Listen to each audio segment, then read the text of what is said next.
Welcome back. The United Nations says despite the recent signing of peace deal between South Sudan's warring parties, the fighting for territorial control between armed groups continues. The head of the United Nations missions in South Sudan visited the town as the mission establishes a new base to provide a protective presence and help build peace. The people of the town are yet to feel the benefits of the peace deal that was signed as fierce clashes continue between armed groups fighting for control in the area. People are rejoicing, meanwhile we are in agony, we are suffering, we are crying.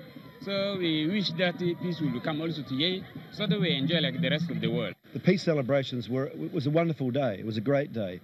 But there are places in the country where the war goes on, and in and around Ye, where there are multiple factions fighting each other, the fighting is going on. And what we've got to be able to do is to try and create a presence and a stability down there that will enable people to get back and onto their homes. The United Nations International Children's Emergency Fund has made an urgent call to the federal government and the judiciary to implement laws against female genital mutilation and save the girl-child trauma associated with the practice. The call is coming on the heels of the public declaration by about 137 communities in Osun State to abandon the culture. The event, attended by traditional rulers, religious leaders and local government officials, was the culmination of over 4 years of work by UNICEF, the Osun State government and the National Orientation Agency. Female genital mutilation is widely recognized as a violation of human rights, even though it is deeply rooted in cultural beliefs and perceptions.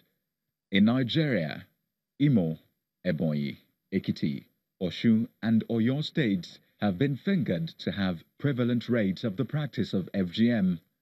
But of these 5, statistics carried out by UNICEF reveals that Osun State ranks top. To eliminate the practice, UNICEF, in partnership with NOAA and the Osun State government, since 2016 have continued to sensitize the affected communities on the danger of the practice on the girl child. It appears the message has sunk. Gathered here are traditional rulers and representatives of 3 communities in Ife East local government area to publicly declare their readiness to stop the practice. It is our pleasure today that the entire people of the community have come out courageously and convincingly to declare that they are no more interested in FGM and express their total abandonment of the cultural practices in loud and clear terms. We want to thank immensely this community and the head of the community for deciding today to sign an agreement that this evil practice would no longer take place in this community. UNICEF believes that what can sustain the public declaration is full implementation of the law, backed with more sensitization programs. After this public declaration, the law must be enforced. In as much as we know that we are making public declaration, we are also aware that we have a lot of people that will not want to comply with the rules of what we have done today. And so for such an individual, those people will be taken up by the law. I'd like to advise the government to give more enlightening programs to people's youth and most especially our mothers to put an end to female genital mutilations. This declaration and the call for implementation of the existing laws is adhered to, Osun and many other states might just be on the path to abolishing the age-long practice of female genital mutilation. The Prince of Wales, Prince Charles, and his wife, the Duchess of Cornwall, Camilla, have arrived in Abuja for a 3-day visit to Nigeria. It is part of their 9-day tour of Africa. During their stay in Nigeria, their Royal Highnesses will undertake a series of engagements in Abuja and Lagos. They will meet some of Nigeria's dynamic youth as well as traditional leaders, the business community, the armed forces and people from the arts, fashion and charitable sector.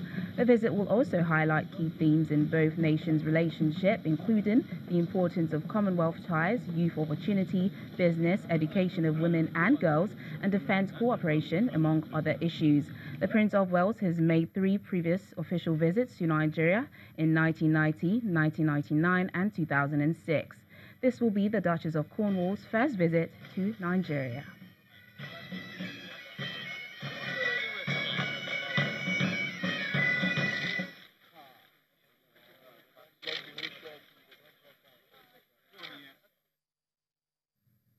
After years of being bullied for her tribal marks and almost committing suicide, Nigeria's upcoming face model is promoting her perceived imperfections in hopes to become an international model someday. Adetutu Alabi advocates against the marking of children and acceptance for those who already have them with her Tribal Marks Challenge campaign. Adetutu Alabi dreams of building a successful modeling career. While many young women in Nigeria have similar ambitions, she will have to overcome social stigma and carve out a niche for herself. Shortly after her birth, 4 distinct marks were made on each side of her face, as is practiced in some parts of Nigeria and several other African countries.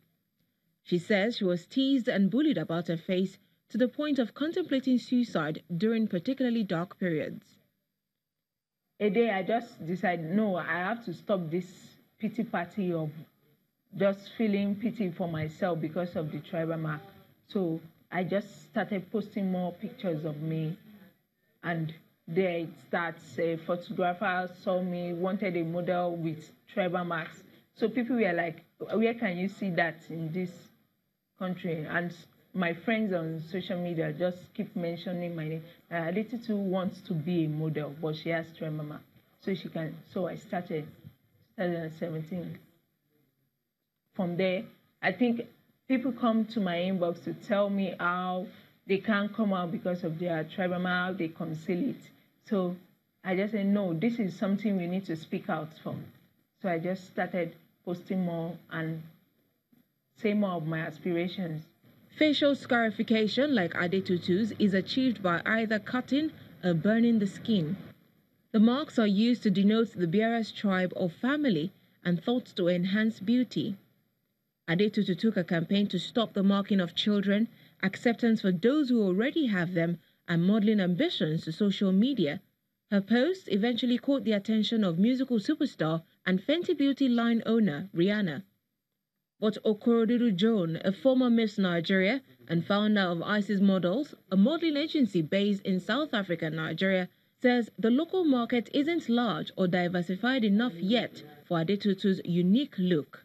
She was in Joburg, or a country where people get booked, for adverts. But here it's very difficult because we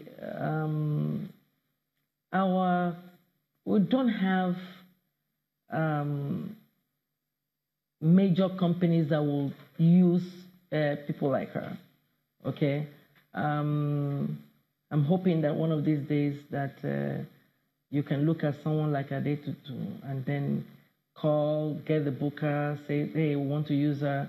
Adetutu is undeterred. She says customs are changing and perceptions of beauty have shifted over the years, especially in urban centers like Lagos, where she grew up. I don't have any regrets about my tribal marks again, since I found myself and loved myself. That is it. I don't have any regrets anymore, because as far as I've accepted it that it's a cultural thing and thing that was part of the African heritage. A bill to ban the practice altogether has been introduced in the Nigerian parliament, citing medical risks and emotional trauma. Adetutu vows to continue her advocacy with a hashtag Tribal Marks Challenge campaign. That's it on the program today. Thanks for watching. I'm Teniola Shoboale.